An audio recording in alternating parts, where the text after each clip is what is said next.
Arcane League of Legends. हाल ही में इसके सीजन 2 के ट्रेलर को रिलीज किया गया है, लेकिन क्या आपको इसके सीजन 1 के मेजर इंसिडेंट याद है?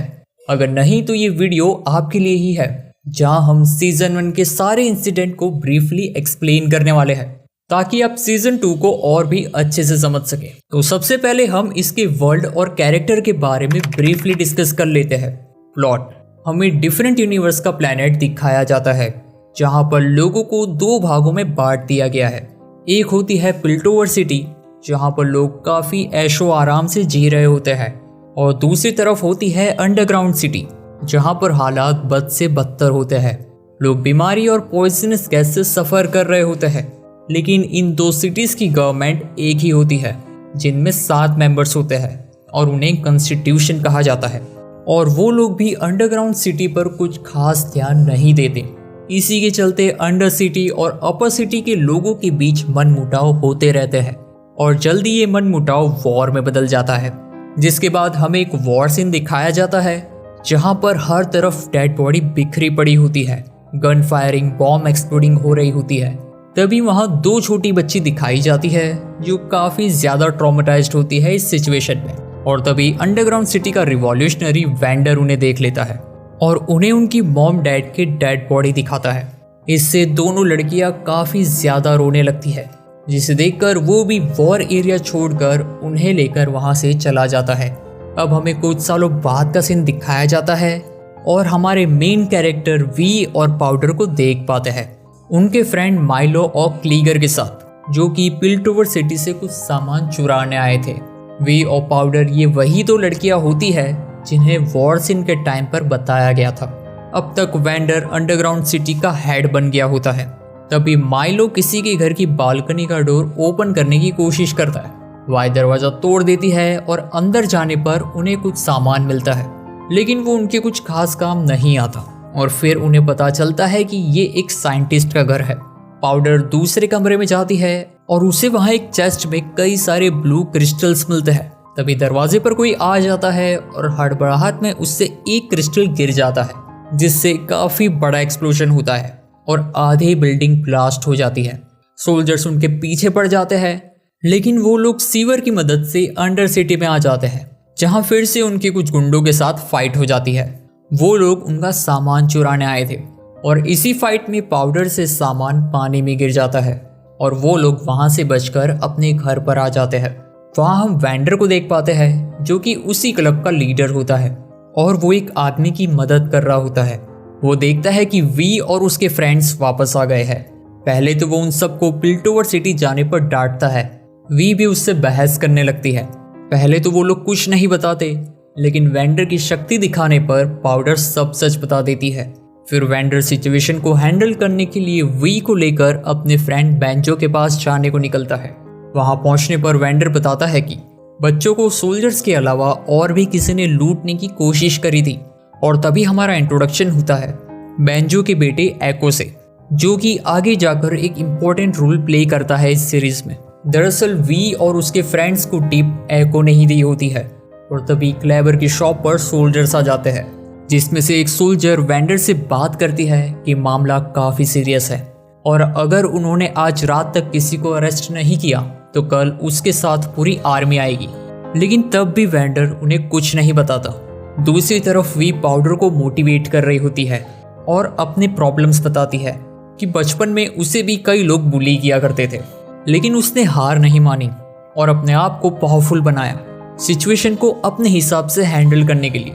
तभी वी पाउडर को वही ब्लू कलर क्रिस्टल बताती है और कहती है कि क्या हमें ये क्रिस्टल वेंडर को दे देना चाहिए, लेकिन वी उसे मना करती है। तभी वो लड़का जिसने वी के सामान को छीनने की कोशिश करी थी, उसे कुछ लोगों ने बांध करके रखा होता है और वो उसे कुछ कर पाते उससे पहले ही वो लड़का बताता है कि सिटी में हुए एक्सप्लोजन से वेंडर प्रॉब्लम में आ गया है, जिसे सुनकर वो उसे छोड़ देते हैं। और उन लोगों ने एक सीरम बनाया होता है जिससे पीते ही कोई भी लिविंग ऑर्गेनिज्म एक मॉन्स्टर में बदल जाता है, और उसे सक्सेसफुली चूहे पर टेस्ट करते ही सीरीज का फर्स्ट एपिसोड यहीं एंड हो जाता है। एपिसोड 2। एपिसोड की स्टार्टिंग में हमें जेस और कैटलिन दिखाए जाते हैं। जेस अपने घर का दरवाजा ओपन कर ही रहा होता है, लेकिन तभी वो देखता है कि उसके घर पर कोई है और हमें पता चलता है कि वाई और उसके फ्रेंड्स उसी के घर पर चोरी करने आए होते हैं। उसके दरवाजा ओपन करते ही एक्सप्लोजन होता है और हमें उसका फ्लैशबैक दिखाया जाता है कि कैसे उसकी बर्फीले तूफान में एक जादूगर ने अपने मैजिक से उसकी और उसकी मॉम की जान बचाई थी।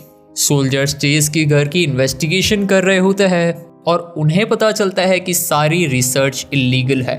और हमारा एक और नई कैरेक्टर से इंट्रोडक्शन भी होता है जिसका नाम विक्टर है, जो सोल्जर्स की इन्वेस्टिगेशन में हेल्प कर रहा होता है।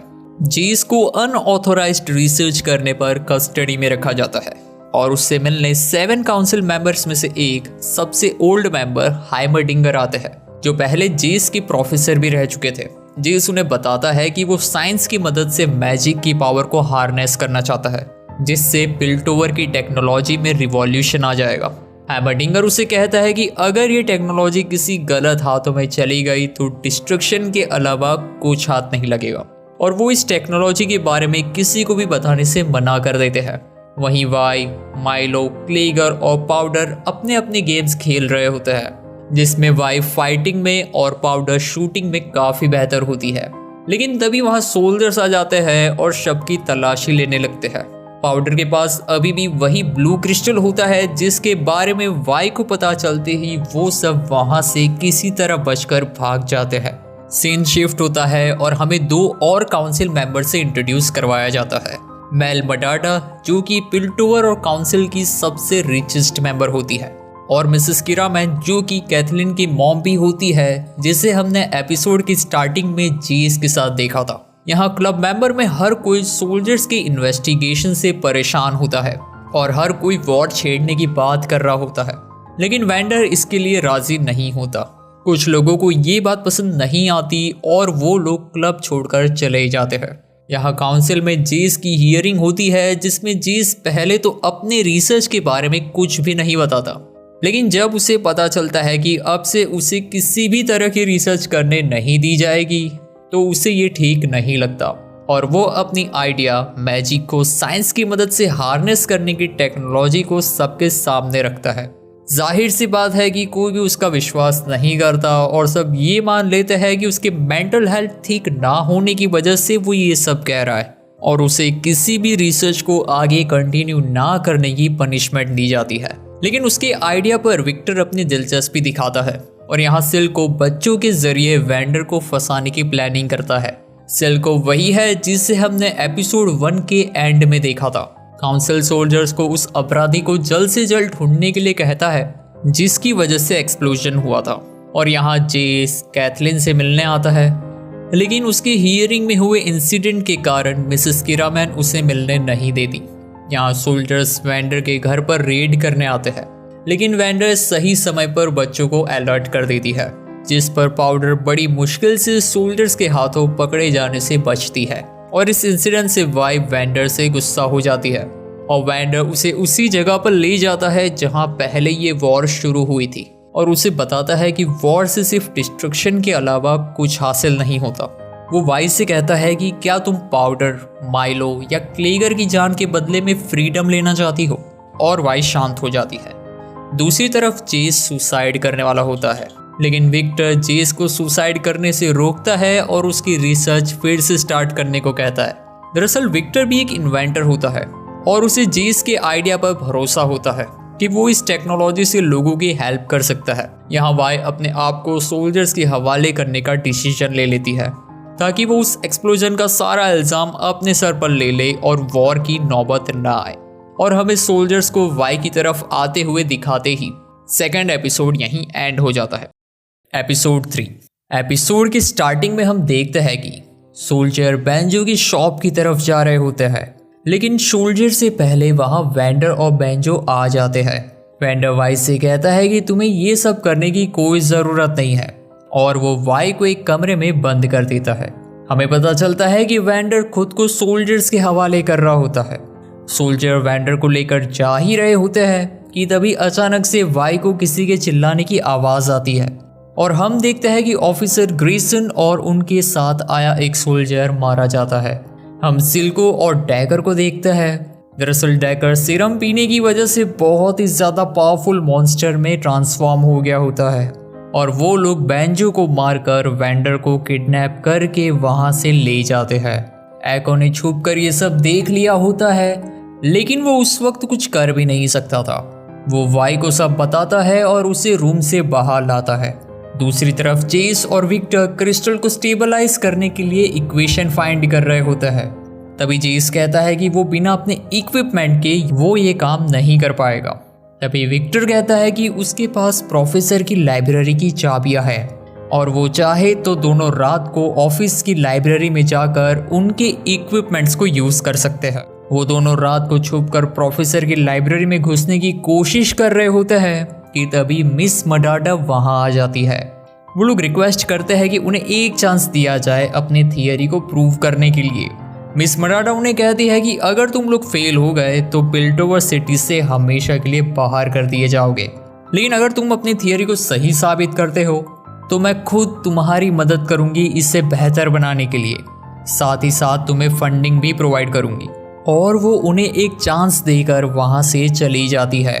सिल्को वेंडर को कहता है कि हम दोनों ने साथ मिलकर वॉर शुरू करी थी, लेकिन तुमने मुझसे गद्दारी करके मुझे मारने की कोशिश की। वेंडर कहता है कि उस वक्त हम कमजोर थे, हम वो वॉर नहीं जीत पाते, इसलिए मुझे वो करना पड़ा। तभी सिल्को कहता है कि अब हम कमजोर नहीं हैं, हमारे पास सीरम है। वेंडर कहता है कि सीरम की पावर के साथ भी हम पिल्टोवर सिटी की टेक्नोलॉजी का सामना नहीं कर सकते। लेकिन सिल्को का प्लान वॉर जीतना है ही नहीं, बल्कि पिल्टोवर सिटी के लोगों को डराना है। वो चाहता है कि पिल्टोवर सिटी को काफ़ी ज़्यादा नुकसान पहुंचाया जाए ताकि वो लोग अंडरग्राउंड सिटी को एक फ्री सिटी बना दे और वो लोग अपने हिसाब से अपनी गवर्नमेंट वहां पर चलाए। माइलो और क्लैगर वेपन्स रेडी कर रहे होते हैं वॉर की तैयारी के लिए कि तभी वाई वहां आकर वेंडर के वेपन्स को इक्विप कर लेती है। माइलो के पूछने पर वो बताती है कि ऑफिसर ग्रेसन और बेंजो मारे जा चुके हैं और सिल्को वेंडर को अपने यहाँ ले गया है। हमें वेंडर को वहां से बचाना होगा। और वो माइलो और क्लैगर को अपने साथ लेकर वहां से जाने लगती है। पाउडर भी वहां आने की जिद करती है, लेकिन वाई उसे मना कर देती है। वो उससे कहती है कि तुम अभी रेडी नहीं हो और उसे एक स्मोक सिग्नल देती है और कहती है कि जब भी तुम इसे फायर करोगी मैं तुम्हारे पास आ जाऊंगी। पाउडर को ये बात अच्छी नहीं लगती। उसे लगता है कि वाई उसे काबिल नहीं समझती और वो बैग को फेंक देती है जिसमें वही ब्लू क्रिस्टल होता है, जिसे देख उसे वो एक्सप्लोजन याद आता है जो उस बिल्डिंग में हुआ था। यहाँ वाई, माइलो और क्लैगर सिल्को के लोकेशन पर पहुंचते हैं, लेकिन जब वेंडर उन्हें देखता है तो वो शॉक हो जाता है कि ये लोग इतनी आसानी से अंदर कैसे आ गए। वो उन्हें कहता है कि ये सिल्को की चाल है और तभी वहां सिल्को आ जाता है। वाई अकेले उनसे फाइट करने जाती है। दूसरी तरफ हम पाउडर को देखते हैं जो कि बिल्डिंग में चढ़ने की कोशिश कर रही होती है। वाई काफी अच्छे से फाइट कर रही होती है। जब वो लोग वाई को नहीं संभाल पाते तब सिल्को डैगर को सीरम यूज करने को कहता है। डैगर सीरम पीकर फिर से मॉन्स्टर में ट्रांसफॉर्म हो जाता है और वाई पे भारी पड़ता है।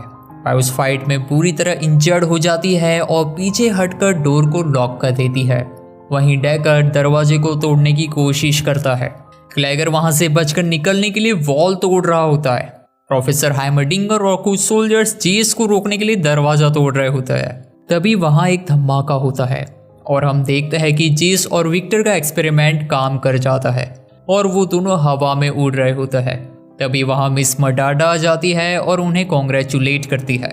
यहाँ पाउडर अपने मंकी बॉम्ब में क्रिस्टल फीड करके डैगर की तरफ भेजती है। माइलो वेंडर को आजाद कर देता है और क्लैगर ने भी वॉल को तोड़ दिया होता है कि तभी पहला धमाका होता है।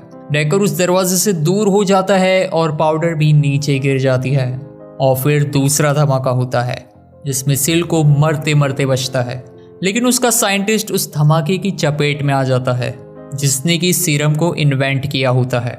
सिल्को की असिस्टेंट भी सिल्को को बचाने में इंजर्ड हो जाती है। उस दूसरे धमाके में क्लैगर और माइलो मारे जाते हैं। वाई पहले से ही जख्मी थी और वो और भी इंजर्ड हो जाती है और रोने लगती है क्योंकि उसके 2 खास दोस्त मारे जा चुके थे। सिल्को अपने आदमियों को उन्हें मारने को भेजता है। वेंडर वाई को बचाने के लिए डैगर से फाइट करता है, लेकिन ज्यादा देर टिक नहीं पाता। सिल्को भी उसे 2 बार स्टैब कर देता है। तभी वेंडर को अपने पास्ट की कुछ ग्लिम्स याद आती है जो कि शायद तब की होंगी जब वेंडर और सिल्को पिल्टोवर सिटी के खिलाफ वॉर लड़ रहे होंगे। तभी सिल्को उसे नीचे गिरा देता है। वेंडर सीरम के बॉक्स पर गिरता है। डेकर वाई को मारने के लिए आगे बढ़ रहा होता है कि तभी वेंडर वहां मॉन्स्टर में ट्रांसफॉर्म होकर पहुंच जाता है और डेकर को मार गिराता है। सिल्को ये देख वहां से भाग जाता है, वरना सीरीज यहीं एंड हो जाती। वेंडर वाई को लेकर बिल्डिंग से बाहर आ जाता है और एक आखिरी धमाके में वेंडर भी मारा जाता है। लेकिन मरने से पहले वो वाई को पाउडर का ध्यान रखने को कहता है कि तभी पाउडर वहां आती है और कहती है कि ये एक्सप्लोजन मैंने किया है। उसे नहीं पता था कि बिल्डिंग में अंदर क्या हुआ था और वेंडर की डेथ पर वो भी बहुत दुखी होती है। वह उस पर हाथ उठाती है और उसे वेंडर और उसके दोस्तों की मौत का जिम्मेदार बताती है। यहाँ तक कि उसे आज के बाद अपनी बहन कहने से भी मना कर देती है और वहाँ से चली जाती है। पाउडर वहाँ बैठकर रोती रहती है और अपने किए पर पछता रही होती है। कुछ देर बाद वाई पाउडर को लेने जाती है, लेकिन वो देखती है कि सिल्को पाउडर के पास खड़ा है और पाउडर को मारने वाला है। वह उसे बचाने जाती कि उससे पहले ही एक सोल्जर उसे वहां से बेहोश कर दूर ले जाता है। वहीं सिल्को पाउडर को मारता नहीं है क्योंकि उसकी लाइफ की स्टोरी भी कहीं ना कहीं पाउडर जैसी ही थी। जहां वाई ने पाउडर को छोड़ दिया था तो वहीं सिल्को ने वेंडर को, और सिल्को पाउडर को गोद ले लेता है। और हम जानते हैं कि अब आगे क्या होगा। Rivalry of the two sisters, powder versus Y. और इसी के साथ ये एपिसोड यहीं एंड हो जाता है। एपिसोड 4। अब हमें कुछ सालों के बाद का सीन दिखाया जाता है जहां पर जेस और विक्टर के इनोवेशन की वजह से पिल्टोवर सिटी काफी ज्यादा डेवलप कर रही होती है और वो लोग लाइट की स्पीड से अपने सामान को दूसरे सिटी में भेज पा रहे थे। हमें सिटी में हर तरफ डेवलपमेंट और सेलिब्रेशन का माहौल देखने को मिलता है। प्रोफेसर हाइमर्डिंगर जेस को बताते हैं कि इस साल की प्रोग्रेस डे की स्पीच तुम दोगे और उसकी टेक्नोलॉजी से आई डेवलपमेंट की तारीफ करते हैं। मिस किरामैन जेस से सबको इंट्रोड्यूस करवा रही होती है। तब जेस कैथलीन से मिलने जाता है। वो बताती है कि उसकी पोस्टिंग हमेशा किसी सेफ जगह पर ही होती है, जबकि उसका सपना बाहर की दुनिया को एक्सप्लोर करने का है और ये सब सिर्फ उसकी मॉम की वजह से हो रहा है।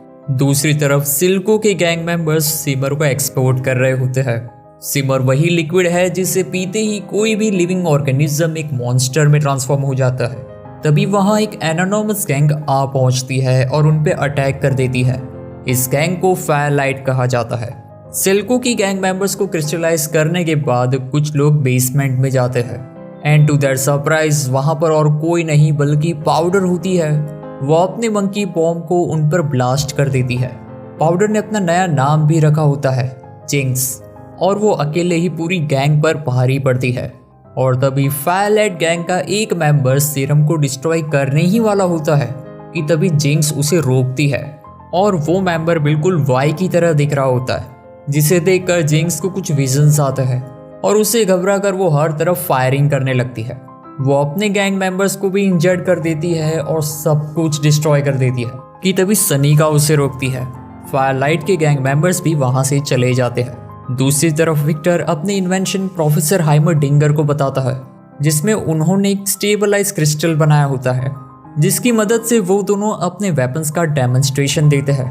लेकिन प्रोफेसर उन्हें इस पर और रिसर्च करने को कहता है क्योंकि इतने पावरफुल वेपन्स को लोकल मार्केट में लाना शायद उतना अच्छा आइडिया नहीं है।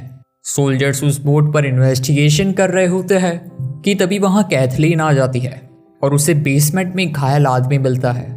उसे पूछने पर वो कहता है कि एक लड़की ने ये सब किया है, लेकिन वो आदमी किसके लिए काम करता था वो उसे नहीं पता था।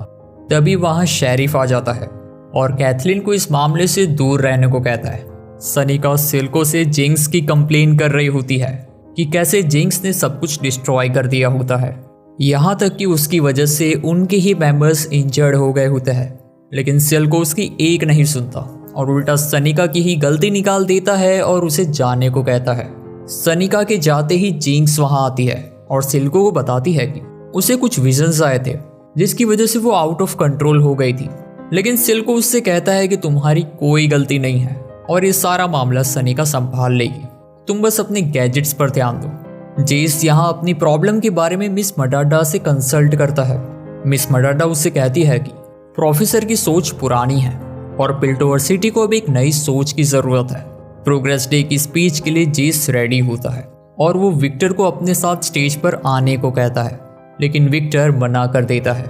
जब वो अपनी टेक्नोलॉजी को प्रेजेंट करने ही वाला होता है तब जेस प्रोफेसर की तरफ देखता है और कहता है कि हम अभी वो टेक्नोलॉजी को प्रेजेंट नहीं कर सकते, उस पर अभी थोड़ी और रिसर्च करनी बाकी है और वो उसे सही वक्त आने पर सबके सामने ला देगा। मिस मडाडा इस बात से खुश नहीं होती और वहाँ से चली जाती है। कुछ देर बाद सोल्जर्स प्रोग्रेस डे की स्पीच के बारे में बात कर रहे होते हैं, जिनके साथ कैथलीन भी होती है। तभी वो देखते हैं कि एक बिल्डिंग में आग लगी हुई है। ध्यान से देखने पर उन्हें पता चलता है कि ये जेस की ही लेबोरेटरी है। कैथलीन बाहर दरवाजे पर आग बुझा रही होती है कि तभी छोटी बच्ची की बिल्डिंग के अंदर से आवाज आती है। कुछ सोल्जर्स बिल्डिंग के अंदर उस बच्ची को बचाने जाते हैं कि तभी कैथलीन को एक बड़ा सा मंकी टैटू दिखता है, मीन्स कि ये जिंक्स का काम है। और तभी बिल्डिंग में बहुत बड़ा धमाका होता है। उस धमाके में बहुत से सोल्जर्स मारे जाते हैं। कैथलीन बाहर खड़ी होने की वजह से वो भी इंजर्ड हो जाती है। बेहोश होने से पहले कैथलीन जिंक्स को देख लेती है। काउंसिल की मीटिंग में जेस और विक्टर को बुलाया जाता है, जहां जेस बताता है कि उसकी टेक्नोलॉजी चोरी हो गई है उसी की लेबोरेटरी से, और उसे सोल्जर्स की मौत का गहरा सदमा भी पहुंचा होता है, क्योंकि ये सब उसी की टेक्नोलॉजी को चुराने की वजह से हुआ होता है। इसी के चलते वो हैक्सटेक, जो कि उसकी कंपनी है, उसे बंद करने की मांग रखता है जब तक ये सिचुएशन कंट्रोल में ना आ जाए। तब मिस मडाडा एक बहुत ही यूनिक आइडिया बाकी के काउंसिलर के साथ शेयर करती है कि क्यों ना जेस को 8वां काउंसिल मेंबर बना दिया जाए, पिल्टोवर सिटी की सुरक्षा की रिस्पॉन्सिबिलिटी देकर। बाकी के काउंसिलर पहले तो अग्री नहीं करते, लेकिन हैक्सटैग के बंद होने से उनके बिजनेस पर काफी बड़ा असर हो सकता था, इसलिए सब फाइनली मान जाते हैं और जेस को 8वां काउंसिल मेंबर बना दिया जाता है। कैथलीन को उसकी मॉम के कहने पर सस्पेंड कर दिया जाता है, क्योंकि उन्हें लगता है कि इस जॉब में कैथलीन की जान को खतरा है। जेस भी कैथलीन को अपने सिक्योरिटी असिस्टेंट की जॉब ऑफर करता है, लेकिन वो मना कर देती है और अपने इन्वेस्टिगेशन को आगे ले जाने के लिए उस जेल की तरफ जाती है जहां पर उन गैंग मेंबर्स को रखा गया है, और वो उसी कैदी से बात करने की डिमांड रखती है जिससे उसने शिप के बेसमेंट में देखा था। लेकिन उसे पता चलता है कि आज सुबह ही किसी दूसरे गैंग मेंबर ने उसका मुंह तोड़ दिया है। कैथलीन फिर उस दूसरे गैंग मेंबर से बात करने की रिक्वेस्ट करती है और हमें पता चलता है कि वो और कोई नहीं बल्कि वाई है, जिसने उस कैदी का मुंह तोड़ दिया था। और कैथलीन के वाई से मिलते ही यह एपिसोड यहीं एंड हो जाता है। एपिसोड 5। एपिसोड की स्टार्टिंग में हम कैथलीन के पास्ट को दिखाया जाता है। कैथलीन शूटिंग में काफ़ी बेहतर होती है और इसी से इम्प्रेस होकर ऑफिसर ग्रेसन उसे वो टूर्नामेंट जीतने देती है, क्योंकि उन्हें लगता था कि वो ये डिजर्व करती है। जिसके बाद सीन प्रेजेंट में शिफ्ट होता है। कैथलीन वाई से मिलती है, जहां उसके रिकॉर्ड्स चेक करने पर उसे पता चलता है कि वाई का ना तो कोई नाम है और ना ही कोई क्रिमिनल रिकॉर्ड। उसे बस ऐसे ही यहाँ इतने सालों से रखा गया है। वाई उसे बताती है कि जिस क्रिमिनल को वाई ने मारा था वो सिल्को के लिए काम करता था। कैथलीन को वाई से ये भी पता चलता है कि इन सब के पीछे सिल्को है, जो कि अंडर सिटी में रहकर सारे क्राइम्स को अंजाम देता है। वहीं पिल्टोवर में सब उसे एक इंडस्ट्रियलिस्ट के तौर पर जानते हैं और उसे उस बॉम्ब का पिक्चर दिखाती है, जिसे देखकर वाई को पाउडर की याद आती है। कैथलीन अंडर सिटी की तरफ जाने को निकलती है, लेकिन वाई उसे वहां पर होने वाले खतरों के बारे में आगाह करती है, क्योंकि वहां सिल्को का राज था, तो बिना किसी साथी के वो अकेले वहां नहीं जा सकती। तब कैथलीन वाई पर भरोसा कर उसे जेल से बाहर निकालती है, ताकि वो दोनों मिलकर सिल्को को पकड़ सके। और आज इतने सालों के बाद वाई जेल से बाहर आती है, जहां अब वो सिल्को से अपना बदला और पाउडर को भी ढूंढ पाएगी। हालांकि उसे अभी भी पाउडर के कारनामों के बारे में नहीं पता। जिसके बाद हम फ्यूनरल को देख पाते हैं, जहां पर ऑफिसर मार्कस यानी कि वही शेरिफ अपनी स्पीच दे रहे होते हैं और हमें ऑफिसर ग्रीसन का स्टैचू दिखाया जाता है। ऑफिसर मार्कस को ग्रीसन की मौत का गहरा सदमा लगा था और वो उसकी स्टैचू के आगे अपनी गलतियों पे भी पछता रहा होता है। वहीं उसने सिल्को के साथ आगे काम ना करने का भी मन बना लिया था और कहीं ना कहीं सिल्को को भी इस बात का एहसास हो जाता है। ऑफिसर सिल्को से बात करता है और उस बॉम्ब ब्लास्ट के पीछे जो कोई भी जिम्मेदार है उसे उसके हवाले करने को कहता है। यहाँ विक्टर हैक्सटेक को और भी ज़्यादा एफिशिएंटली यूज़ करने के लिए एक्सपेरिमेंट्स रन कर रहा होता है। वहीं वाई को एक शॉप से सिल्को के पास पहुंचने का रास्ता मिल जाता है। वाई कैथलीन को एक अजीब जगह पर ले जाती है जहां पर उसे सनीका के अड्डे का पता चल जाता है। वहीं जेस अब मिस मटाटा से इन्फ्लुएंस होता जा रहा था और उनके बिजनेस के लिए कुछ इलीगल बिजनेस में शामिल भी हो जाता है और अब जेस और मिस मटाटा का रिलेशनशिप स्ट्रॉन्ग होने लगता है और वो लोग क्लोज आ जाते हैं। दूसरी तरफ ऑफिसर मार्कस अभी भी सिल्को को उस बॉम्ब ब्लास्ट में जो भी जिम्मेदार है उसे उसके हवाले करने को कहता है। वहीं उसे सिल्को के साथ काम करने का पछतावा भी हो रहा था। विक्टर अपने एक्सपेरिमेंट्स में लगातार फेल हो रहा था और बेहोश हो जाता है, लेकिन हम देखते हैं कि वो डिवाइस विक्टर के ब्लड से रिएक्ट कर रही है। यहाँ जेंग्स उस ब्लास्ट से बहुत परेशान हो रही होती है क्योंकि उसे अभी भी विजन्स आ रहे होते हैं, क्योंकि इस बार पाउडर ने जानबूझकर लोगों को मारा होता है जबकि पहले उसी गलती से हुआ होता है। इसलिए सिल्को उसकी मदद करता है अपनी गिल्ट से बाहर आने के लिए और हम जिंक्स को और भी ज्यादा डेंजरस बनते देख पाते हैं। विक्टर की कंडीशन भी काफ़ी वीक हो गई होती है और डॉक्टर जेस को बताता है कि विक्टर के पास अब ज़्यादा वक्त नहीं बचा है और यहाँ वाई को सनीका का पता चलते ही वो उससे फाइट करने लगती है।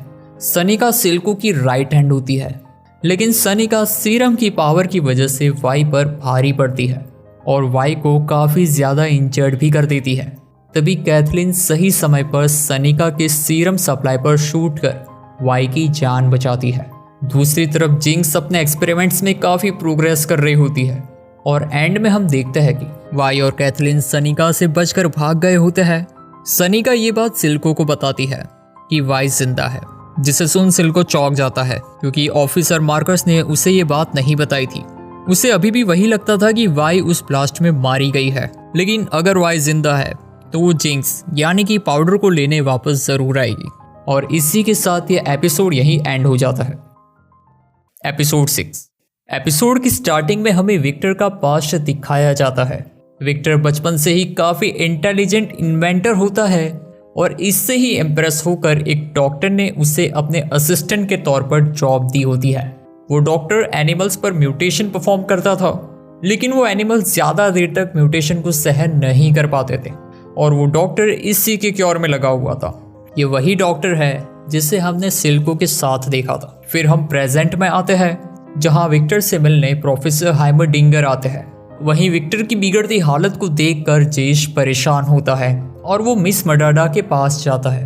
वो उससे कहती है कि तुम्हें मेरे साथ नहीं विक्टर के साथ टाइम स्पेंड करना चाहिए, उससे अच्छा लगेगा। सनीका से फाइट करते वक्त वाई इंजर्ड हो गई होती है। वाई और कैथलीन फायरलाइट्स और सिल्को के गैंग मेंबर से बचकर भाग रहे होते हैं और जिंक्स को भी सनीका से अपनी बहन वाई का पता चल जाता है। सिल्को उस वक्त शेरिफ के घर होता है जहां वो उसे लास्ट वार्निंग देता है कि वो उसे धोखा देने के बारे में सोचे भी नहीं, वरना इसका अंजाम उसकी बेटी को भुगतना पड़ेगा। ये सिल्को इसलिए करता है क्योंकि उसको पता चल गया होता है कि शेरिफ ऑफिसर ग्रेसन की काफ़ी रिस्पेक्ट करता था और उसे सिल्को के साथ काम करने का पछतावा हो रहा था। विक्टर यहाँ हेक्सकोर में अपने एक्सपेरिमेंट्स रन कर रहा होता है और उसे जेस को दिखाता है। दरअसल हेक्सकोर लिविंग ऑर्गेनिज्म के साथ रिएक्ट करता है, लेकिन म्यूटेशन कुछ ही टाइम में रिजेक्ट हो जाता है। विक्टर इस टेक्नोलॉजी से अपनी बीमारी को ठीक करना चाहता था, लेकिन जब प्रोफेसर हाइमरडिंगर इस एक्सपेरिमेंट को देखते हैं तो वो तुरंत ही इसे डिस्ट्रॉय करने को कहते हैं, क्योंकि उन्होंने पूरे देश को तबाह होते हुए देखा है, वो भी ऐसे ही एक सिंगल बीज की वजह से जो कि हेक्सकोर जैसा दिखता है, और वो इसे तुरंत ही बंद करने को कहता है। लेकिन जेस इस टेक्नोलॉजी से विक्टर को ठीक करना चाहता था और इसी बात पर जेस और हाइमरडिंगर के बीच बहस हो जाती है। कैथलीन को वाई का घाव ठीक करने के लिए सीरम की हेल्प लेनी पड़ती है और यहाँ काउंसिल मीटिंग में जेस प्रोफेसर हाइमरडिंगर को काउंसिल मेंबर्स की पोजीशन से हटा देता है और तभी सिल्को वाई की लोकेशन पर पहुंच जाता है उसे मारने के लिए, लेकिन वाई और कैथलीन किसी तरह उसे चकमा देकर वहां से भाग जाती है। जिंक्स वही स्मोक सिग्नल फायर करती है जिससे हमने एपिसोड 3 में देखा था। विक्टर जॉन सिटी में उसे डॉक्टर से मिलता है और वो उसे सीरम देता है जिसकी मदद से म्यूटेशन ज्यादा टाइम तक सरवाइव कर पाएगा। यही डॉक्टर ने विक्टर को बचपन में असिस्टेंट के तौर पर जॉब दी थी और हाँ, ये वही डॉक्टर है जिसने सिल्को को भी सीरम दिया होता है किसी भी लिविंग ऑर्गेनिज्म को मॉन्स्टर में ट्रांसफॉर्म करने के लिए। हालांकि इस सीरम से कोई भी पॉजिटिव रिजल्ट अब तक देखने को नहीं मिला है। यहाँ उस सिग्नल की वजह से जिंक्स और वाई एक दूसरे से मिलते हैं, लेकिन वाई यहाँ कैथलीन के साथ आई होती है, जिसे देख जिंक्स को लगता है कि उसकी बहन ऑफिसर्स का साथ दे रही है उसे पकड़वाने के लिए। और तभी वहाँ फायरलाइट के गैंग मेंबर्स भी यहाँ पहुँचते हैं और वाई और जिंक्स साथ मिलकर उनका मुकाबला करते हैं। इस लड़ाई में कैथलीन को ब्लू क्रिस्टल मिल जाता है, लेकिन वाई और कैथलीन को फायरलाइट के गैंग मेंबर्स किडनैप कर लेते हैं। क्योंकि जिंक्स तो पूरे बीस्ट मोड में होती है तो उसके आसपास भी कोई जा नहीं पाता। और इसी के साथ ये एपिसोड यहीं एंड हो जाता है। एपिसोड 7। एपिसोड की स्टार्टिंग में हमें पता चलता है कि फायरलाइट गैंग का लीडर और कोई नहीं बल्कि एको है, जिसे हमने एपिसोड 1 में देखा था। और कैथलीन से बात करने पर पता चलता है कि ब्लू क्रिस्टल से ऐसी टेक्नोलॉजी बनाई जा सकती है जिससे सिल्को को हराया जा सकता है। एको इस ब्लू क्रिस्टल को अपने पास रखना चाहता था, लेकिन कैथलीन एको को कन्विंस करती है कि वो काउंसिल मेंबर में किसी को जानती है जो उसकी मदद कर सकता है। ब्रिज पर बैरिकेड भी जॉन सिटी के लोगों को पिल्टोवर सिटी में आने से रोकने के लिए लगाया गया होता है, क्योंकि अभी उन दोनों सिटीज में बहुत टेंस सिचुएशन क्रिएट हो गई थी और कोई बड़ा रायट ना हो, इसलिए बैरिकेड लगाकर सिचुएशन को कंट्रोल किया जा रहा था। और उसी वक्त विक्टर भी उस जगह से वापस आया होता है।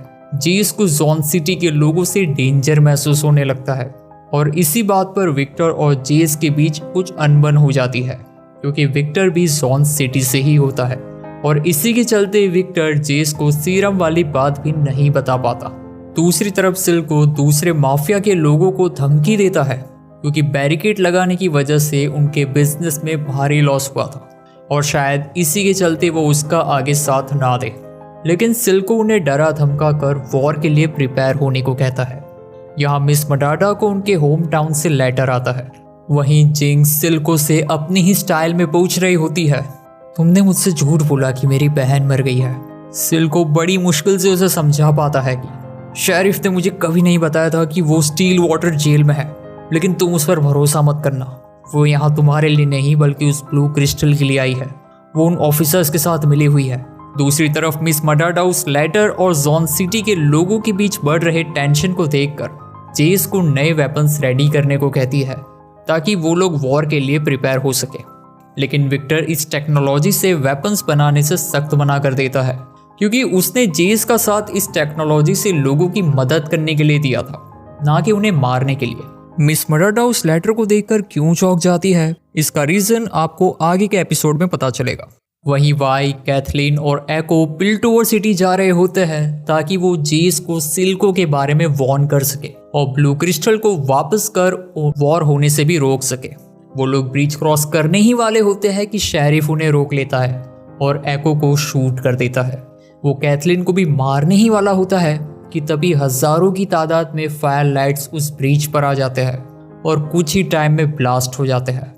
कैथलीन के पांव पर ब्लास्ट की वजह से गहरी चोट आई होती है और शेरिफ की हालत तो बहुत ही खराब होती है, इसलिए जिंक्स उसे दर्द से आज़ाद कर देती है, उसे मारकर। जिंक्स कैथलीन को देख जेलस फील करती है, क्योंकि उसे ऐसा लग रहा था कि वाई ने उसकी जगह कैथलीन को दे दी है। जिंक्स तो कैथलीन को भी मार देती अगर एको बीच में आकर उनकी जान ना बचाता। और यहाँ जिंक्स और एको के बीच फाइट होती है, जिसमें किसी तरह एको जिंक्स पर काबू कर लेता है, लेकिन जिंक्स ये बर्दाश्त नहीं कर पाती और वो एक बॉम्ब को वहीं ब्लास्ट कर देती है। और इसी के साथ एपिसोड यही एंड हो जाता है। एपिसोड 8। एपिसोड की स्टार्टिंग में हमें मिस मडाडा के पास्ट ही कुछ ग्लिम्स दिखाए जाते हैं, जिसमें उसकी माँ उसके सॉफ्ट हार्ट और डिसीजंस को देखकर उसे उसके किंगडम से निकाल देती है, ताकि वो बाहर की दुनिया देखे और थोड़े सख्त डिसीजंस ले पाए। सिल्को उसी ब्रिज पर आ जाता है जहां पर उसे जिंक्स जख्मी हालत में मिलती है, लेकिन हम देखते हैं कि जिंक्स के पास ब्लू क्रिस्टल है। वाई और कैथलीन को ये पता चलते ही कि क्रिस्टल अभी भी जिंक्स के पास है, वो फिर से ब्रिज की तरफ जाते हैं, लेकिन तब तक सिल्को जिंक्स को वहां से ले जा चुका होता है। जेस और मिस मडाडा जब ब्रिज पर हुए मैसेकर को देखते हैं तो हैरान रह जाते हैं। वहीं कैथलीन वाई को अपने घर ले जाती है और उसकी मॉम को काउंसिल मेंबर्स के साथ मीटिंग अरेंज करने को कहती है। सिल्को जिंक्स को जॉन सिटी में डॉक्टर के पास ले जाता है, जहां वो डॉक्टर पहले सिल्को को बेहोश कर देता है, जिसके बाद वो जिंक्स पर ऑपरेशन स्टार्ट करता है। वहीं मिस मटाडा को जिस बात की चिंता थी वही होता है और उसकी मॉम उससे मिलने आती है और उसे एक बुरी न्यूज़ देती है। वो उसे बताती है कि उसका भाई वॉर में मारा गया है। दरअसल उनके किंगडम में भी वॉर छिड़ चुका है, जिसे जीतने के लिए अब उसे हैक्सटैग की टेक्नोलॉजी का यूज़ करना है। लेकिन मिस मटाडा हैक्सटैग के वेपन्स को वॉर में यूज़ करने से सख्त मना कर देती है। हालांकि वेपन्स डेवलप करने का आइडिया ही जेस को मिस मटाडा ने दिया था। यहाँ डॉक्टर जिंक्स में वही सीरम इंजेक्ट करता है जिससे हम जिंक्स को बहुत पेन में देख पाते हैं और धीरे धीरे जिंक्स भी मॉन्स्टर में ट्रांसफॉर्म हो जाती है। प्रोफेसर हाइमरडिंगर भी पिल्टोवर सिटी को छोड़ जॉन सिटी में चले आते हैं जहां पर एको की बनाई डिवाइस को एनालाइज करते हैं। तभी उनकी मुलाकात एको से होती है जो कि वहीं पर बैठा होता है क्योंकि उसका पैर उस बॉम्ब ब्लास्ट में इंजर्ड हो गया होता है। एको को हाइमरडिंगर बताता है कि वो पिल्टोवर सिटी को छोड़ अपनी नॉलेज जॉन सिटी के लोगों के बीच बांटने आया है, जिससे कि शायद जॉन सिटी के लोगों की हालत थोड़ी बेहतर हो सके, और एको उन्हें अपने यहाँ ले जाता है। वहीं काउंसिल मीटिंग में सबको ये पता चलता है कि उनके ही ऑफिसर्स जॉन सिटी के लोगों के लिए काम कर रहे थे कि तभी वाई और कैथलीन वहाँ आ जाते हैं और उन्हें बताते हैं कि इन सब के पीछे सिल्को है। वो ही सीरम और उस ब्लू क्रिस्टल की टेक्नोलॉजी का यूज़ कर पिल्टोवर सिटी के साथ वॉर छेड़ना चाहता है। तब काउंसिल के मेंबर्स सिल्को के साथ नेगोशिएट करने की बात करते हैं क्योंकि अब जॉन सिटी के साथ वॉर छेड़ना खतरे से कम नहीं। लेकिन वाई को ये बात अच्छी नहीं लगती कि सिल्को को रोकने के बजाय ये लोग उसकी शर्त मानने के लिए तैयार हो रहे हैं। वहीं विक्टर का एक्सपेरिमेंट सक्सेसफुल हो जाता है और अब उसके पास नया पैर आ जाता है, जिससे खुश होकर वो खुशी के मारे दौड़ने लगता है क्योंकि वो पहली बार बिना किसी सहारे के सिर्फ चल ही नहीं बल्कि दौड़ पा रहा था। लेकिन इसी के साथ उसके मन में थोड़ा लालच आ जाता है और वो कुछ और नए एक्सपेरिमेंट्स ट्राई करता है, मगर वो भूल गया था कि सीरम उसके पास थोड़ी ही अमाउंट में है जो कि पहले ही ख़त्म हो गया है। फिर भी वो एक्सपेरिमेंट ट्राई करता है कि तभी उसकी असिस्टेंट ये देख उसे बचाने आती है कि तभी हैक्स को रिएक्ट करता है और स्काई मारी जाती है। लेकिन विक्टर को नया हाथ मिल जाता है। हालांकि विक्टर को अपनी गलती समझ आ जाती है और स्काई के मरने का पछतावा भी होता है। वाई जेस से मिलने आती है और उसे सिल्को की सीरम फैक्ट्री का लोकेशन बताती है ताकि वो लोग उसे डिस्ट्रॉय कर सके। जिसके बाद जेस और वाई हैक्सकोर के बनाए वेपन्स को लेकर सिल्को की फैक्ट्री में जाते हैं और हमें फिर से एक अमेजिंग फाइट देखने को मिलती है।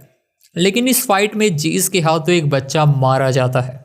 जेस को तब समझ आता है कि वॉर छेड़ने से क्या नतीजे आ सकते हैं, जिसमें कई मासूम लोगों की जान जा सकती है, जैसे अभी उस बच्चे की गई जो कि बेचारा सीरम के रिएक्शन से फाइट कर रहा था और मारा गया। और दूसरी तरफ कैथलीन को अपने रूम में एक टैटू देखने को मिलता है, जिसे देख वो घबरा जाती है और तभी जिंक्स कैथलीन को किडनैप कर लेती है। और इसी के साथ ये एपिसोड यही एंड हो जाता है। एपिसोड 9।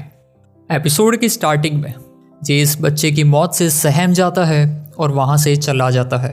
अब जेस वॉर नहीं छेड़ना चाहता और इसके लिए वो सिल्को के साथ समझौता करने के लिए भी मान जाता है।